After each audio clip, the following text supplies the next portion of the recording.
nkubuza kugwena omulabe mulungi amukutulaba amanya gange bampita Brian Wako ngero lunako olwaliro like how often I always do it ndeta ba superstars kiki ekintu nnyako wano ndeta ba superstars abamanya bangi mugwanga Uganda ondakolayo gwendese bamuyita musomesa nsebo tata ogamba otya mukama wange obulamu bulungi bweyagala obulamu bweyagala butya ng'omusajja akusabula enkya n'eggulo musajja ki kale kasoke tubuze ku batulaba musajja ki nze nsabulwa soko obuze ku bakulaba saawa eno abalungi abatulaba ku Kaliro Boy ne TikTok anze Brian Wako muli mutya muli bulungi yenze musomesa omuyimbi so kumpita Tune the Writer musomesa buza abakulaba abatulaba naye mbagala nnyo mwena abatugoberera ku TikTok YouTube EXTV Uganda n'abatwagala nnyo ku Tune the Writer ku TikTok twawuliriza 50k followers olunaku olwaliro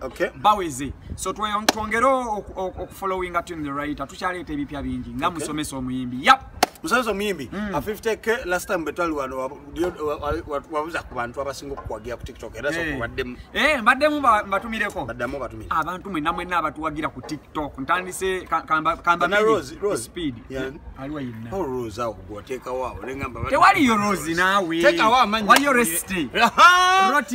rotini ani mole aputopu mwena mikwano Big Joe mwena Big Joe mumanyi tomumanyi mwena mbagala nnyo Dami Keys Shiba Keys mwena all of you silent majority ogo baita Ibraka ujja tumira ku Ibraka ujja byenda yaliwa naye follow ku TikTok Ibraka ujja byenda nkutumide ko heartbreaker mulo nkwagala nnyo my dear so bebo ndoza n'abasigadde mwena mbagala nnyo nange ntume ku Ibraka ujja byenda aberako nnyo kuno ku TikTok yeyagala kama obukamazi ango obulamu bweyagala ebintu bino byemukola nalwa netunyumyamuko nonyonyono ngamba muna at least bina feature maso singa mukataganira ba TikTok nongamba ekyasinze kulemesa videos e Uganda okutambula bakwandi ba TikTokers tebakola ki tebakwatagana ntalo kyatereramu wa abaana besabula abaana besabula TikTok yaffe kyovula beganya okukula olaba abana Kenya balina ekintu kye bakola balina solidarity eyo kyovula balina blue ticks nyingi ko kusinga for Uganda to China ziye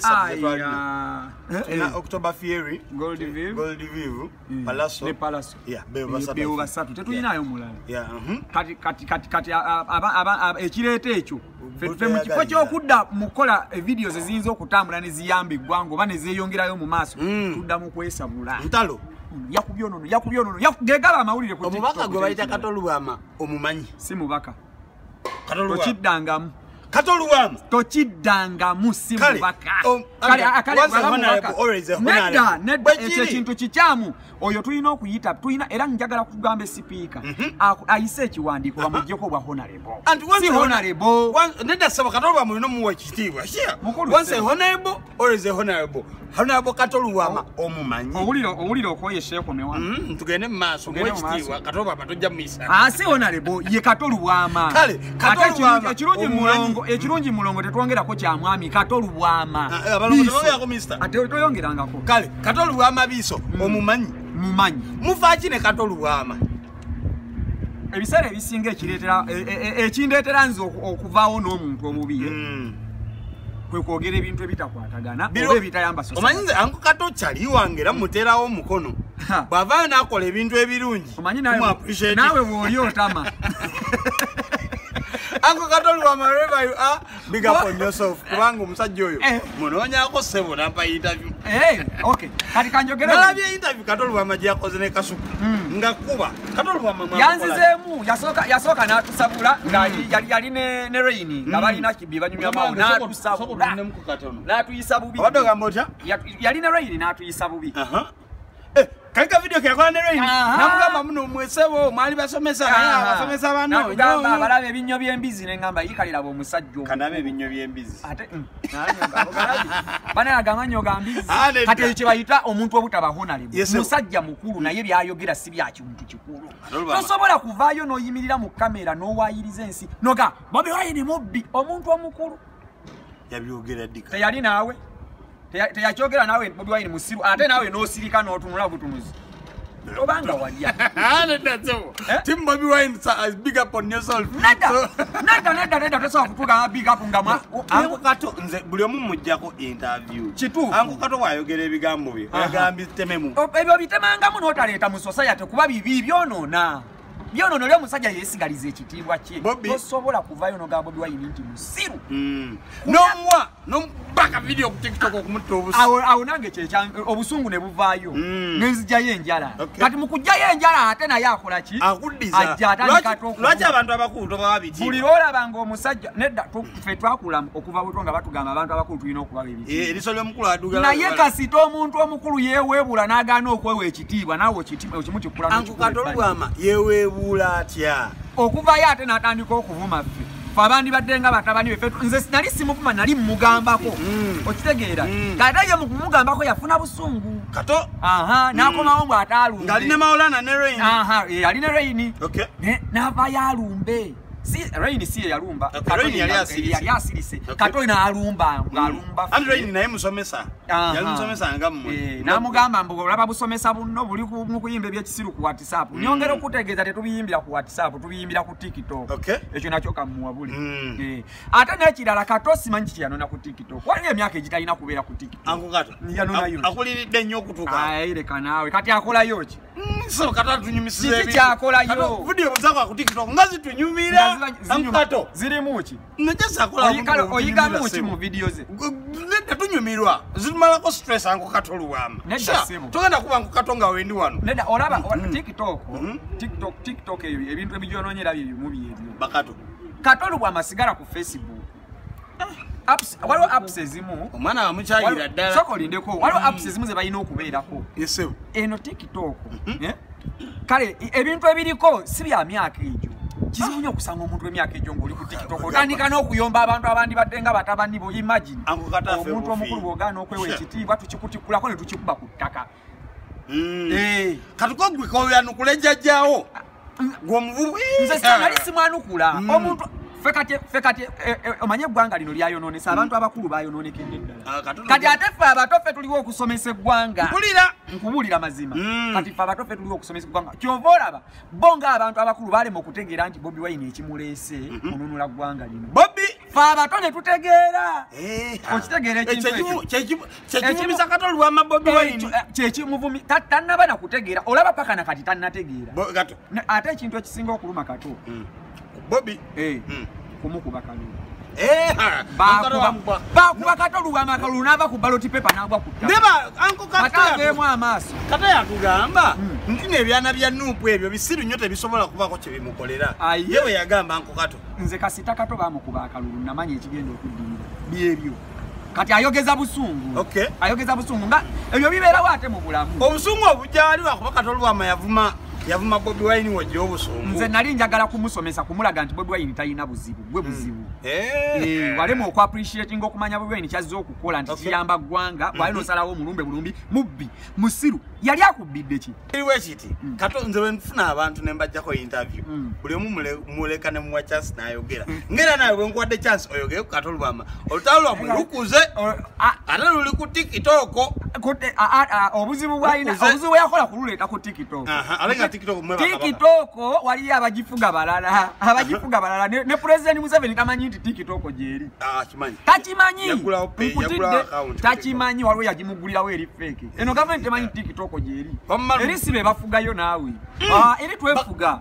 Kati osanga Kato Lwama atazza atumbe ku TikTok mama. Ogenda kusabulwa ogenda jiddukako. Nsaba mu bigambo bitono nnyo.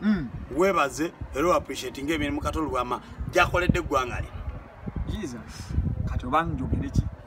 Ne lwaki muwa abantu ebizibu? Kale mu bigambo 3-5 yogera ku mukulu gwe bayita Kato Lwama ebirungi byakoledde eggwanga. Teri kirungi kyakoledde eggwanga kati gwe sooka okimpe. Gwe omuntu avaayo ne yeesimba ku bwe mupina agamba nzize kulya. What kind of person is that? Nojja ng'ozze kuyamba ggwanga ye yali agenze kuyamba ggwanga yali agenze kulya. Yabagamba mu mulonda ye bwe amala okulya nammwe abalonde mulye. Kati oyaba muntu golaba oyaba ategeera. Ntegeera omulimu gw'omubaka kukola ki? Kuteseza bantu. Tukitegeera kati wongamba nti ogenze kulya oba otegeera kyekyo gani talina magezi. Ekyo kisaze musebo mbaka Kato Lwama. Sizaayo kigambo kyenfulumiza. Buli kigambo kyenjogera nakikali kyuleeta. Bifuza mmwe eno lwakona yagamba nti Bobi ki? musiru omuntu avayo ga Bobi Wine musiru abayi n'amagezi ndowooza ye ng'omuntu nange eno ndowooza yange ng'omuntu mukulu eno olaba nga box ndowooza omutwe ate olimusomesa omutendeke webale asomesa physics ne mathematics kati olubwama gwe yayita obulungi ennyo n'agenda mu bidugu mukulu naye kiki kyofa yamuyitawa tukyali mu kooti teyasoma kati olubwama yasoma togenda kuba mubaka nga wendi naggandi kati olubwama yasoma yasomerawa so mu interview mzo ndakwana kati olubwama yangamba yasomera Makerere nakulaga empapula teyandaga mpapula naye yangamba yalinga asola mu Lumumba olabyo bwe obuzibu nange nsobola okugamba mwe nali kati olubwama yakola ki no nze katolu bwa mubuzibu bwange nabo kugambye dda kwogera bintu bitategerekeka eno society je tuli muto kyavayo noyogera nti Bobi Wine musibu eyo statement yagizeyo bwana avayo ne yetondera Bobi Wine olutalo lujja kukoma naye bwatavayo kwetondera ogera musabula paka ate neno terunatuuka bulungi naye eri ku TikTok n'abaana batandise ddo musabula bw'atagiddukeko nga siyenze agenda kuddukayo katolu bwa mawake akumacha ne yetondera Bobi munamusonyiwa simulinaako obuzibu awo Bobi wano yafuuka ki tayogerwako tasobya Uganda ayogera ku Bobi gwe mulumba tawona ku TikTok Facebook na biki omuntu ogwo netugwasa Bobi tawona kyekibakubya katolubwama kati nkutidde tawona katolubwama baba nagamba nti byadda kati mpagira nupu nga mumuta omutera wato obo kyamagaza ati emyaka gijo gigenderedde ali mugisemba yadda jaja wakadota mutte tetumuse by the way kirungi nnyo okuwabula abantu abakulu guno omulembe gwe tulimu si mwangu n'abantu abakulu bagusiriwaliddemu omwana ono kino nkubuulira mazima genda maaso kino nkubuulira mazima n'abantu abakulu abatuzaala abazaala abatuzaala nabo bagusiriwaliddemu mpulira kati beebo baani beebo abamu ku bo bakatolubwama taipu omuntu ajja ku interview ng'ensi ekulaba oti ng'oli muntu mukulu n'okanula amaaso katono Bobi Wine musiru Bobi Wine mulimba no eri ali ndowooza ya katolubwama kati nakola tuleke tuwe ndowooza yaffe tavaayo kutulumba kyekigendo bavumisa katolubwama ku TikTok paka bw'atadduka ku app eyo kato nkugambye bw'atadduka ku app eyo tajja kudduka musajja wa bidugu mwesiga katolubwama tova ku TikTok gwomugambye tavaako gwowagaye tamugenda tisatisa abantu kuva ku app waneno siya nga lwaki avaako naye soboleka omugaati tegukutuga sina mugaati gwe nalya akukatolubwama yali endowooza ye katota by the way kituufu katota alina kaavaako My name is Brian Wako. Of course, nino mukulu gwe bayita Tune the Writer. Musomesa wa physics na mathematics. Ngasaya nayo ku TikTok. Olutalo abe ne katolubwama. Lukute nkanda go. Luli mubire bwe bitweruti. So, betum ku digesting atunyime muko tulabe lugwa lutya lwatandika lutya probably banatuka kunzikiriziganya ne batandika kukwatagana anko katolubwama bavayo nagamba nti sigenda kwetondera Bobi naye nkwetondedde olwo ebigambo bya kuvuma omusonyiwa sisobola muka video kalike yakola ne Rain sisobola kubanga nze nganzo olutalo lwange nayo okutandika lwava ku Bobi Wine telwava kunze ngomu sisobola kiriyoke nze kiriyoke nze ne bwonvuma nayo litavumwa Bobi tavumwa omuvuma kuki tagambwa ake Uganda yamukola ki katolubwama babane ndoza babane ekintu kyagamba ba idea jawo ba advice jawo Bobi talina kyogerako advice yanirizibwa era kirungi nnyo okumu advice nga kyovola babavayo ne bamu advice nga teri abalumba naye okuvuma otenga muntu avuma muntu mukulu okyali muno katolubwama azaala Bobi Wine sinako bukakafu yire kanawe amuzaala emyaka gya katosebo togimanyi emituufu ngojimanyi sijimanyi gotamutunulira n'olaba gyalina kale alinga mwana mu 8 wa myaka mu 8 mukulu sebo tazaala wa 3 manya ekintu ekira kisinga okunuma ku kato twatula wansi katona ne tumusondera omutima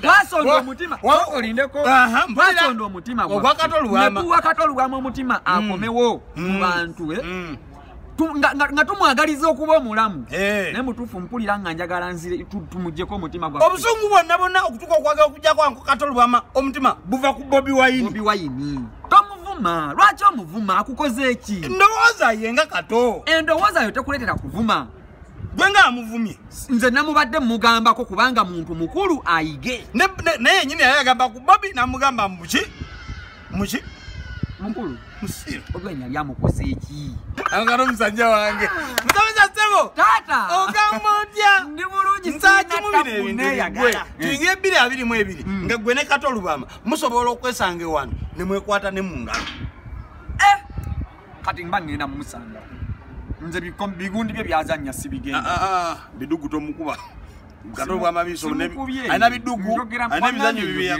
emizanyo ndoza yo kale mujja kosa papa zinga muli emmere era bwe mutangawo nvaawo paka nga yetondedde Bobi Wine si mu bubi kati ddala mutuufu mba ngenda kumwagazaaki obugambo busatu buna butaano eri Anko Kato Lwama nga buva ku ntobo y'omutima gwo eri Kato Lwama akasooka Anko Kato nkwagala nnyo omusonyiye nsobola okuba nga nkwagala naye nga sirina kusonyiwa ku mutima ekyokubiri weesonyiwe Kyagulanyi Ssentamu Kato Lwama ye amwesonyiwe Kato Lwama fe abamwagala atulumya emitima naye nga naye bw'ayagala Museveni leka ayagale Museveni we yakikugamba nti amwagala okimanyi muno otandise okumuwaayiriza kale nti waba tayagala Kyagulanyi aba alina okuba nga ayagala Museveni kale anga bw'ayagala omulala yenna tetunamugaanako kwagala muntu we naye waffe amuleke Kyagulanyi ye Kato Lwama talina kwagala Kyagulanyi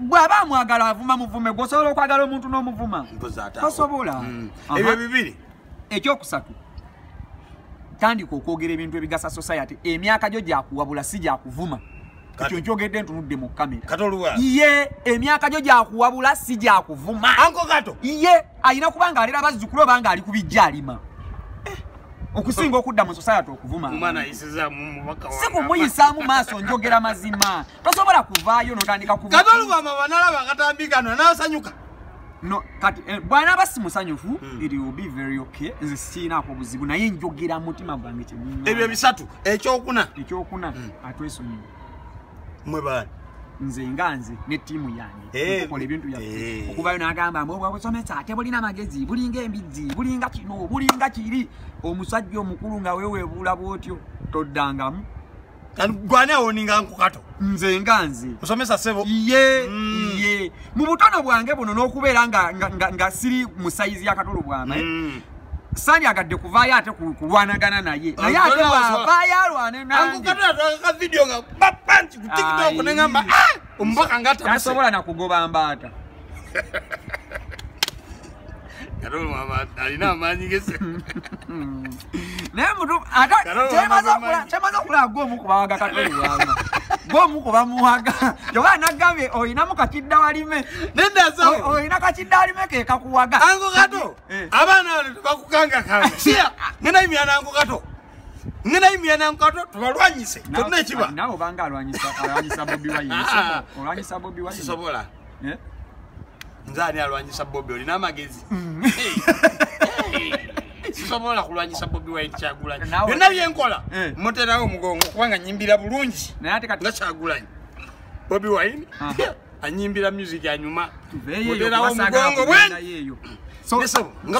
nga tuwunzika byeyo byemba nenjagala okugamba mwami Kato Lwama akite akakane akkirize nti bamukuba akalulu alina ensonga ze ezimuluma ku mutima ekimuluma ffe tukimanyi kalulu nti bawa omuntu wa nuupu kadi n'amukuba kalulu n'afuna 2,000 olinga alina emitwalo 5 ekibayita okuba omuntu akalulu n'ava ku ballot paper n'anva ku ttaka yakubaweyo omutwe Kato ebigambo si byange byamusomesa sebo tune the right TikTok ngera mukwano gwange one way or the other ayanukula omukulu gwe bayita Anko Kato Lwama olutalo lwabe lugeyinze beyond control bekuba wano nawali ku TikTok olwabeera ababono kyokka kati nono naye atandise okuba Anko Kato Lwama simukuba naye lwaki ogamba nti naye temwawula akatuwakuwabula nakukuba gwe wabule jjajjawo mukulu nagambye abantu abakulu baweebuuse nnyo ennaku zino tulina okubawabula mulembe tebagutegeera bwe tulimu kati bebabuula osanga omuntu omukulu ng'akola ebintu ebitategeerekeka obalaba naawe mu ggwanga obalaba mbalaba banja abaana bekoze ebintu nga bantu bakulu waliwo no sijja kumuleke kasa tuladde kwoli kimala My name is Brian Wakoti, the writer. Mubele bulungi, mwera. Mama magalanya bagizi bape mwena watula ku TikTok. Thank you so much for the love mongero following at Tune the Writer ku TikTok, EXTV ku YouTube. Thank you so much. Tubagala nnyo. Kali akagundi akukuyimbira abantu. Abantu bafa batulaba ku TikTok tuyina akantu kaffe ke tukola. Akanyomero kaffe surprising abagalwa bammwe oyina omwagalwawo taata wo maama wo senga wo kojja. Oba mubaka wo walonda. Okay, oba mwagalwawo as in lover nga ina birthday, ina party, we surprise them, tubakubira obuyimba obulungi ne tububaweereza ne banyumirwa nga buva ku ntobo ya mutima gwaba baba bakoze eki baguweereza. Osobola ku inboxinga oba nonkubira ku simu eno ngisome. Soma. 0752 727231. Bemba ozisome namba naye bemba nino obubaka bwange kale nganza omutima katolubama mwagala nenge ku machane ngamba nti nino obubaka bwenyaga ompere omubaka wange katolubama omanya obubaka bwenaka mirundi gyenaka muwe obubaka muweyo kati sawa muweyo obubaka anko katolubama muweyo mubaka mulungi nyunyunyunyu anko kato nkwagala nnyo batwandibulese anga byenjogedde biri bimala violence management wako mbebulungi. Thank you so much.